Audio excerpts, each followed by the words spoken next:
Well, hello, thank you for joining me today again on the Church History Trail, and we're continuing here in Lurgan. And as you can see, we're just across from the Queen Street Methodist Church, and of course I did a wee video there earlier.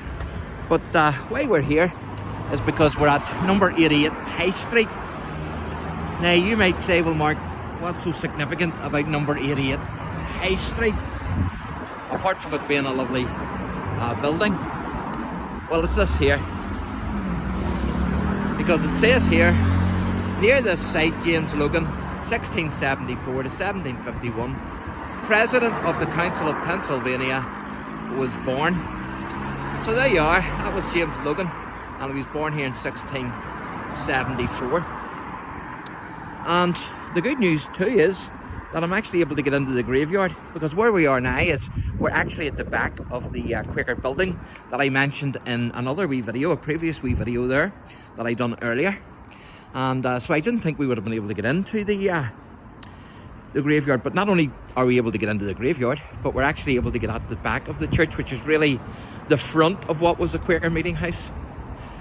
And as you can see, it's a beautiful building.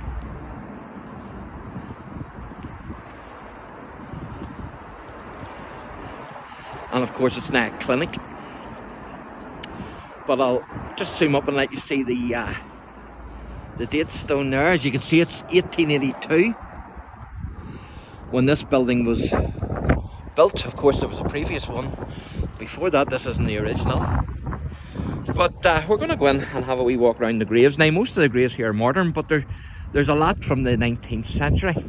But as I say, it's a bit of a mixture from the 19th century and then modern graves as well.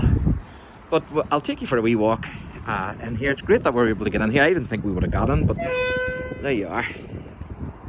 We're in the graveyard, the Quaker graveyard. And so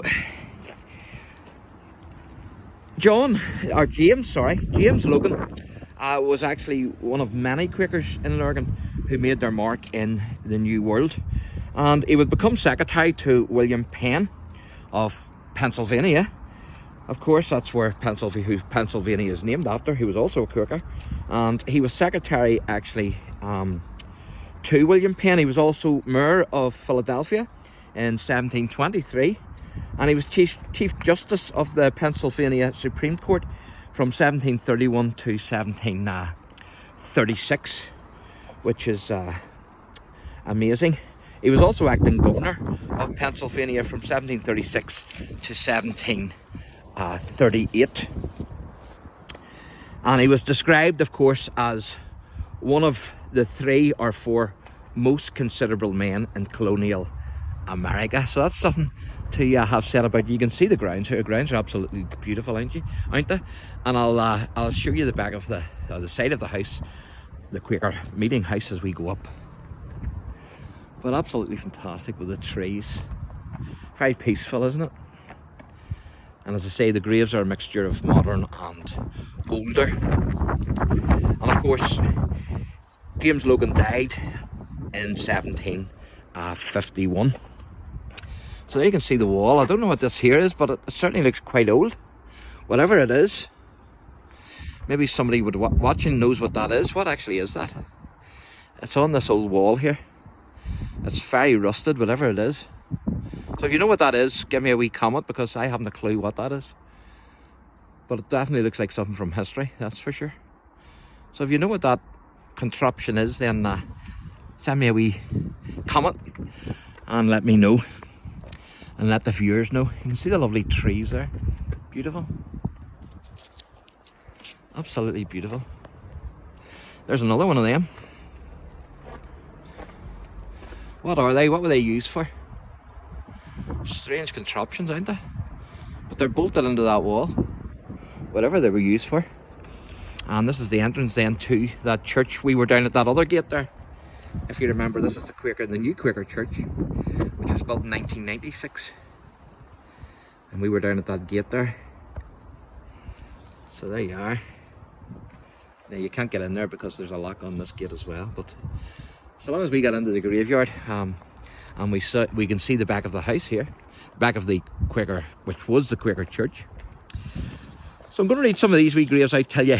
I'll not read too many, but there's 2, 4, 6, there's 7 here, and I'm going to read them out to you as we go up.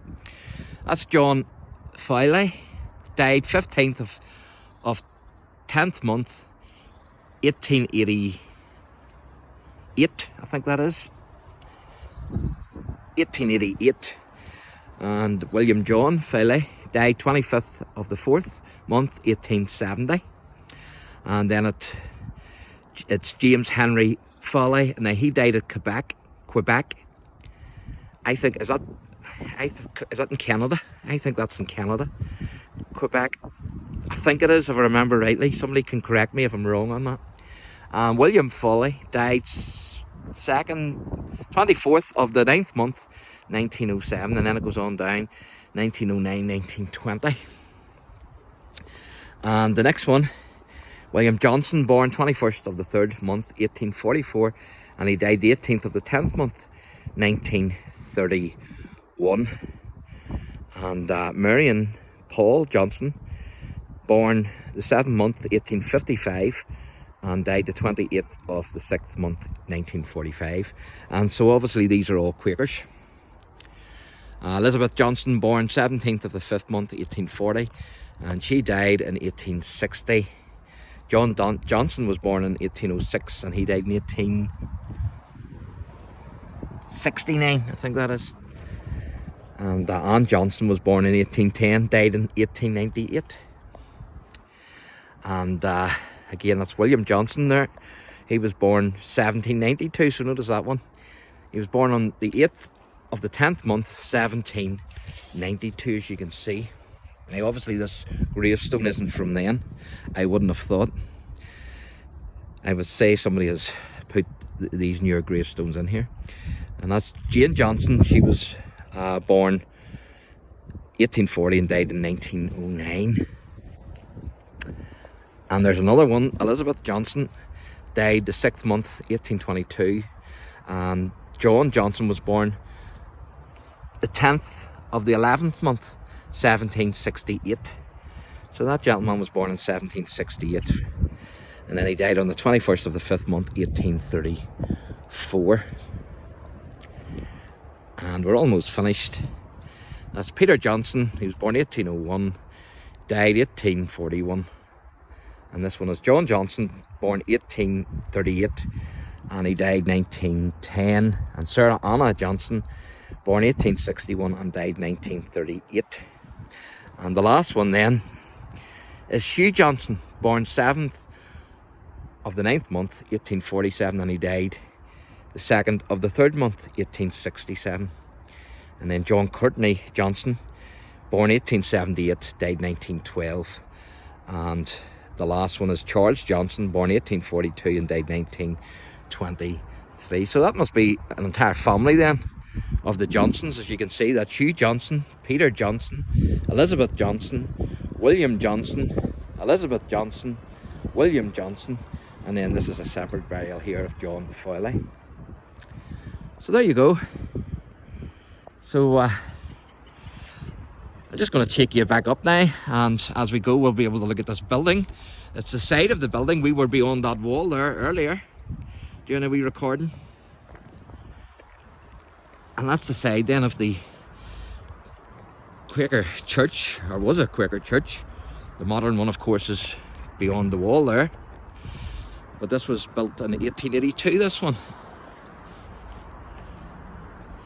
Of course, it wasn't the first church built here. The Quakers were actually meeting here from 1696 in LURGAN.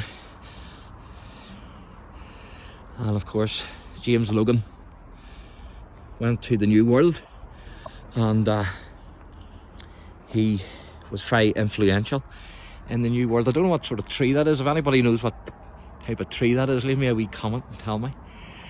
Very beautiful. I don't know what type it is. It wouldn't be lilies, would it? Not sure. If you know what that is, let me know. And then William Edmondson, of course, is known as the father of Irish Quakerism, and I done a wee video on him as well. So I'll give you another review of the side of the church here. It's great that we got in there. I didn't think we would have got in there, to be honest. But there you are, that was fantastic. So I'll give you another review here, which really is the front of the church. So there you go. The pillars are very nice, aren't they? So thank you for joining me today again on the Church History Trail, and God bless.